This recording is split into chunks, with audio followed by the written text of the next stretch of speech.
بسم اللہ الرحمن الرحیم۔ السلام علیکم دوستو، سال 2020 تو ختم ہو چکا ہے اور یہ سال سر جھکائے ایک ہی سوال پوچھ رہا تھا، لیکن میرے خیال میں یہ سوال صرف اس کا نہیں تھا بلکہ یہ ہزاروں لاکھوں لوگوں کا سوال تھا کہ ہم نے نئے سال کی آمد پر جو عہد و پیمان کیے تھے، ارادے باندھے تھے اور بے شمار خواب دیکھے تھے، لیکن وہ پورے کیوں نہیں ہوئے؟ تو آئیے دوستو اس کا جواب تلاش کرتے ہیں۔ دوستو 95% لوگ ایسے ہیں جو نئے سال کی پلاننگ تو کر لیتے ہیں، لیکن 15 جنوری کے بعد ان کی پلاننگ ختم ہو جاتی ہے۔ جب بھی نئے سال کا آغاز ہوتا ہے تو لوگ اپنے ساتھ کچھ وعدے کرتے ہیں کہ ہم نے نئے سال کے بدلنے پر خود کو بدلنا ہے، اور اسی تبدیلی کو لانے کے لیے وہ نئے پلان بناتے ہیں۔ سب سے پہلے اس بات کو سمجھنا ضروری ہے کہ پلاننگ کا مطلب کیا ہے۔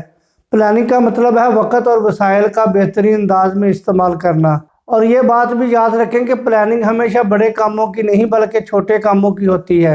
اور پلاننگ کے سلسلے میں عام طور پر یہ غلط فہمی بھی پائی جاتی ہے کہ اس کا مقصد صرف پیسے کمانا ہے۔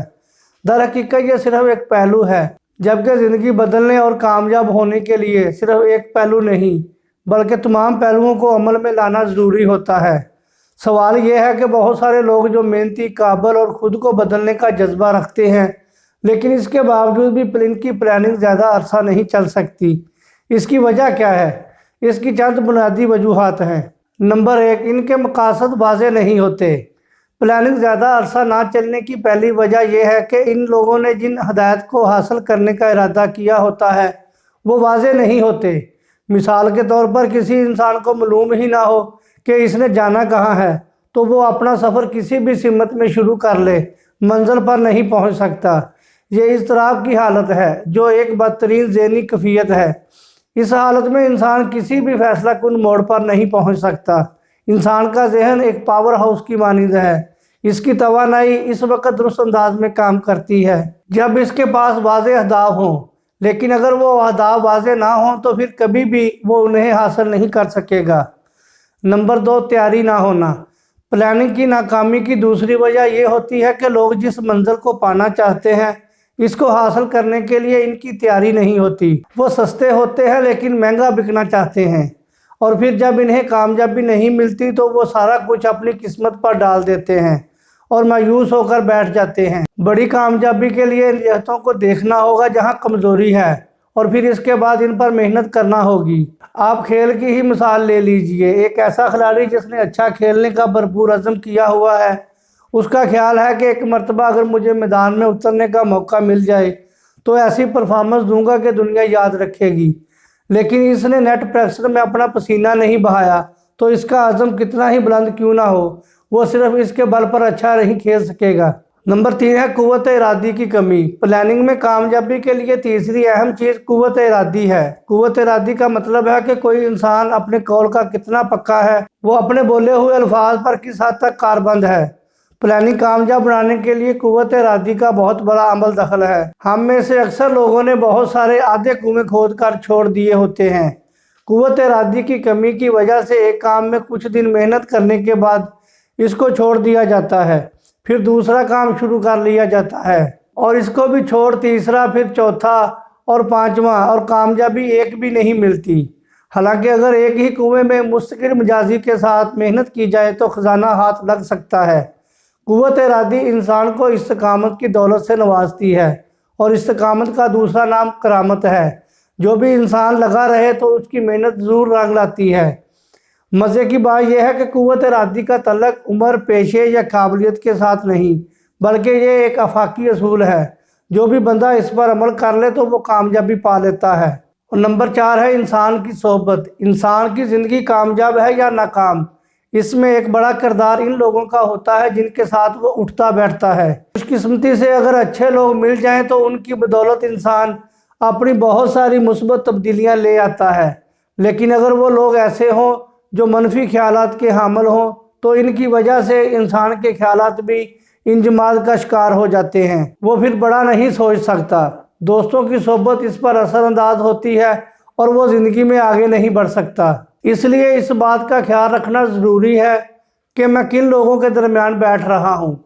اگر آپ کے دوست ایسے ہیں جو آپ کی ترقی کی راہ میں رکاوٹ بن رہے ہیں اور ان کی وجہ سے آپ کے خیالات بھی منبند ہو رہے ہیں، تو پھر دیکھیں کہ ان افراد کو چھوڑا جا سکتا ہے یا نہیں۔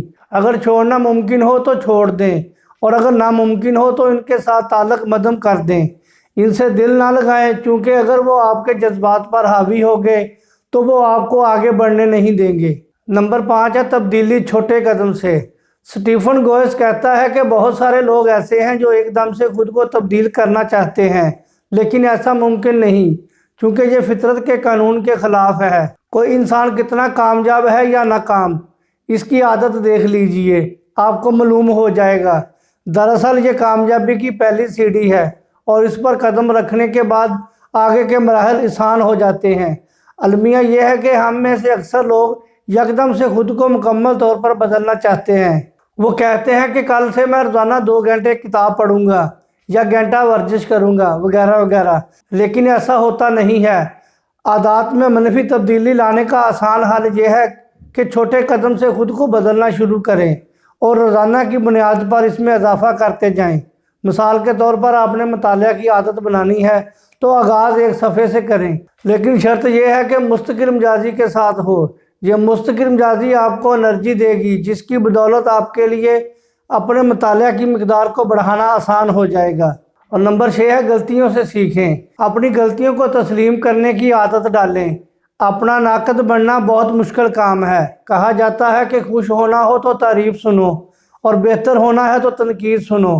جو بھی انسان اپنی غلطیاں تسلیم کر کے انہیں ختم کر لیتا ہے تو پھر اس کی ترقی شروع ہو جاتی ہے۔ پچھلے سال بھی آپ نے بہت سی غلطیاں کی ہوں گی، ان سب کی لسٹ بنا لیں، ساتھ ہی یہ لکھ لیں کہ آپ نے ان سب غلطیوں سے کیا سیکھا ہے۔ آپ کے یہ اسباق انمول ہیں، ان کو پلے باندھ لیں، آئندہ زندگی میں یہ اسباق کام آئیں گے۔ تجربہ سب سے بڑا استاد ہے، اپنے تجربات سے فائدہ اٹھائیں، ان کو ایک ڈائری میں لکھ لیں۔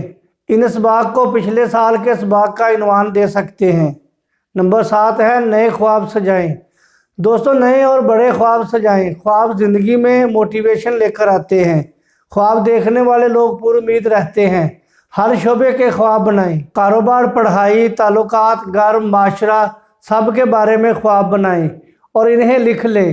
خواب لکھ کر رکھے ہوں تو یاد رہتے ہیں، اور یہ بھی یاد رکھیں آپ کے خواب اپنی تعبیر پانے کے لیے ان اصولوں کے محتاج ہوتے ہیں۔ پہلا اصول: ہر نئی چیز پہلے انسان کے ذہن میں بنتی ہے، اس کے بعد وجود میں آتی ہے۔ انسان کے اندر کی دنیا جیسے ہوتی ہے، اس کے مطابق باہر کی دنیا بنتی ہے، اور قانون کشش لا آف اٹریکشن کی تھیوری کے مطابق جو چیز انسان کے ذہن میں ہوتی ہے وہ اس کی ہتھیلی پر آ جاتی ہے۔ دوسرا اصول: اپنی ذات پر اور اپنے خوابوں پر یقین رکھیں، کیونکہ اگر آپ کو اپنے خوابوں اور تصورات پر خود یقین نہ ہو تو وہ وجود میں نہیں آ سکتے۔ تیسرا اصول: آپ کے جو خواب ہیں اس کے متعلق ایسا محسوس کریں گویا وہ پورے ہو گئے ہیں، یعنی آپ نے جو بننا ہے اس کی کیفیت کو ابھی سے اپنے اوپر طاری کر لیں۔ اس کیفیت کو خود پر طاری کر لینے کے بعد جو سرور اور مستی آئے گی وہی اس چیز کو آپ کی طرف کھینچے گی اور وہ آپ بن پائیں گے۔ نمبر 8 ہے وقت کی قدر کیجئے۔ زندگی کی اصل قدر وقت کی قدر ہے، اور کمال کی بات یہ ہے کہ دنیا کے مؤثر ترین لوگ اپنے وقت کی بہت قدر کرتے ہیں، کیونکہ ان میں یہ احساس دوسرے لوگوں سے زیادہ ہوتا ہے کہ وقت بہت کم ہے اور زندگی ختم ہونے والی ہے۔ گھڑی کی سوئی جو ٹک ٹک کر کے وقت کا پہیہ چلا رہی ہے، یہ دراصل کٹ کٹ ہے جو ہمیں پیغام دے رہی ہے کہ زندگی لمحہ بہ لمحہ کٹ رہی ہے۔ اس لیے اس سال کو اگر اپنی زندگی کا آخری سال اور اس کے ہر دن کو آخری دن سمجھ کر گزاریں گے تو آپ بھی مؤثر ہو جائیں گے۔ نمبر 9 ہے زندگی با مقصد بنائیں۔ آئنسٹائن نے ایک لیکچر میں کہا تھا، اپنی زندگی کو ایک مقصد کے ساتھ باندھ دو، تمہاری زندگی ضائع نہیں ہوگی۔ با مقصد زندگی کے لیے 1 سال تو کیا، انسان 100 سال قربان کرنے کو تیار ہو جاتا ہے۔ اگر کوئی مقصد نہیں ہے تو زندگی سالوں اور صدیوں کی بھی ہو تو کوئی فرق نہیں پڑتا۔ عظیم مقصد کی بدولت انسان بھی عظیم بنتا ہے۔ دنیا کی تاریخ میں آپ کو وہ لوگ آج بھی زندہ نظر آئیں گے جنہوں نے عمر تو شاید 60-70 سال گزاری لیکن اپنا مقصد حیات بہت عظیم بنایا۔ آپ بھی آنے والی نسلوں کے لیے مثالی شخصیت بن سکتے ہیں، بشرط ہے کہ وقت کی قدر کریں، اپنا مقصد حیات اونچا رکھیں اور اس کے مطابق زندگی جینے کا فیصلہ کریں۔ بہت شکریہ، اپنا خیال رکھیں، مجھے اجازت دیں، اللہ حافظ، السلام علیکم ورحمۃ اللہ وبرکاتہ۔